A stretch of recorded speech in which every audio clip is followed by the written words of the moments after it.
కేవలం 5,000తో 605 గజాల భూమిలో 630 స్క్వేర్ ఫీట్ సింప్లెక్స్ హౌస్ కేవలం 36 లక్షలు మాత్రమే.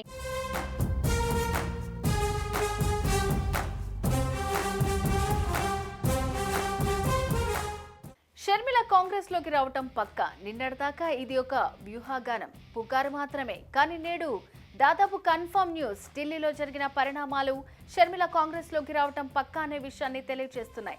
పైగా కాంగ్రెస్ లో ఎప్పుడూ లేని విధంగా షర్మిల రాకపై నేతల అభిప్రాయాలు తెలుసుకునేందుకు వినూత్న పద్ధతిని అవలంబించారట. ఎందుకీ కాంగ్రెస్ పార్టీ మీటింగ్ లో ఏం జరిగింది? ఆమెను పార్టీలోకి తీసుకుందామన్నది ఎవరు, వద్దన్నది ఎవరు? అసలు ఈ వ్యవహారం మొత్తం నడిపింది ఏపీ కాంగ్రెస్ నేత. అతనెవరు?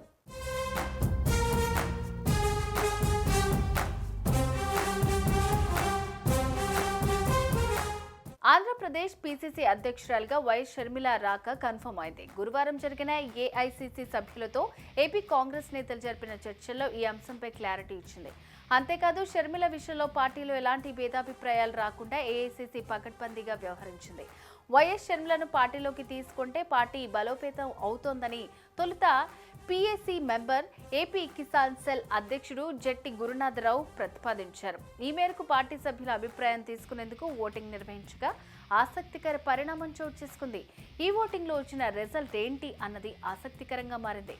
షర్మిలను పార్టీలో చేర్చుకోవటాన్ని వ్యతిరేకించిన వారు కూడా ఉన్నారట.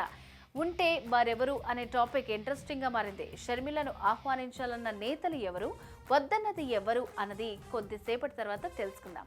అసలు షర్మిల కాంగ్రెస్ లో చేరటం, అందులోనే ఏపీ పగ్గాలు చేపట్టడం ఏంటని కొంతమంది ప్రశ్నిస్తున్నారు. షర్మిల కాంగ్రెస్ లోకి వచ్చేవారైతే తెలంగాణ ఎన్నికల్లో పోటీ చేయకూడదని నిర్ణయించుకున్నప్పుడే వచ్చేవారు. కాబట్టి ఏపీ పాలిటిక్స్ లోకి, పైగా కాంగ్రెస్ పార్టీలోకి ఆమె రారు అనేవారు కూడా లేకపోలేదు. వీరందరి వ్యాఖ్యలకు ఢిల్లీలో జరిగిన తాజా పరిణామం చెక్ పెట్టింది.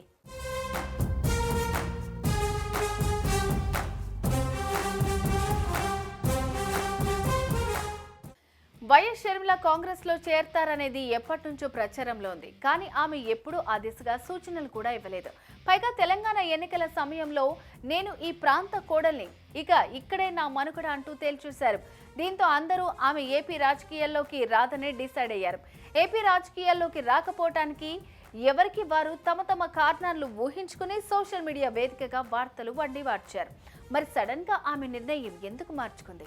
అసలు కాంగ్రెస్ లో ఏం జరుగుతోంది?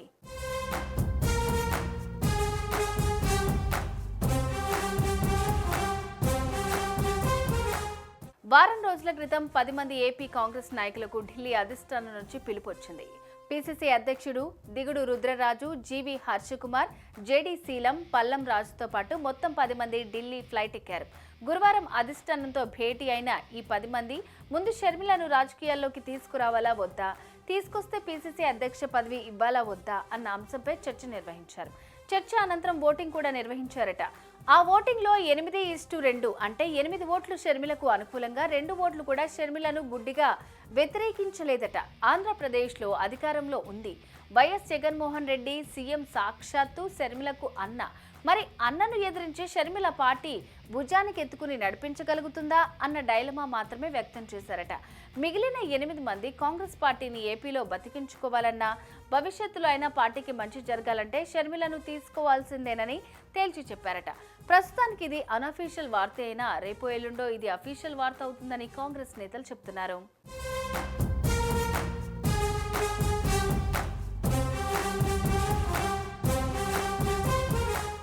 షర్మిలను కాంగ్రెస్ లోకి తీసుకురావడం వెనుక ఉన్న శక్తి ఎవరు? తెలంగాణ ఎన్నికల ముందు కన్నడ నేత డీకే శివకుమార్ ఎంత ప్రయత్నించినా అంగీకరించిన షర్మిల ఇప్పుడు అకస్మాత్తుగా ఎందుకు నిర్ణయం మార్చుకున్నారు?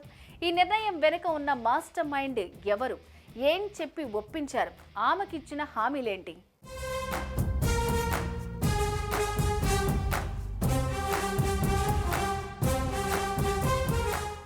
మొదటి నుంచి షర్మిలను కాంగ్రెస్ లోకి తీసుకురావాలని కర్ణాటక కాంగ్రెస్ నేత డీకే శివకుమార్ తీవ్రంగా ప్రయత్నిస్తున్నారు.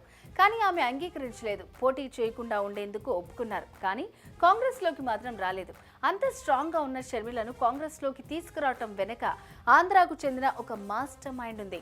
అయితే ముందుగా ఆమె కాంగ్రెస్ లోకి రాకుండా ఎవరు అడ్డుకున్నారో తెలుసుకోవాలి. తెలంగాణ ఎన్నికల సమయంలో ఆమె కాంగ్రెస్లోకి రాకుండా జగన్ అడ్డుపడ్డారనే ప్రచారం కూడా జరిగింది. అలాగే షర్మిల కూడా కాంగ్రెస్ పార్టీపై కూడా ఏదో ఒక మూల గెలుస్తుందా అనే అనుమానం ఉంది.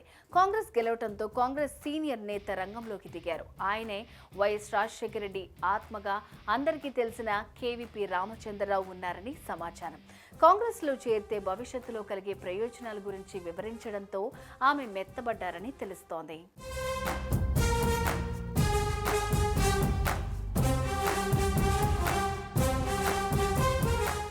ఆ తర్వాత షర్మిల తెలంగాణ కాంగ్రెస్ లో ప్రస్థానం ప్రారంభించాలని భావించిన రేవంత్ రెడ్డితో పాటు పలువురు కాంగ్రెస్ నేతలు కూడా ఈ విషయంలో అడ్డుపడ్డారట. ఇలా పలు కారణాలతో తెలంగాణ ఎన్నికల ముందు వైఎస్ఆర్సీపీ కాంగ్రెస్ లోకి విలీనం కాకుండా ఆగిపోయింది.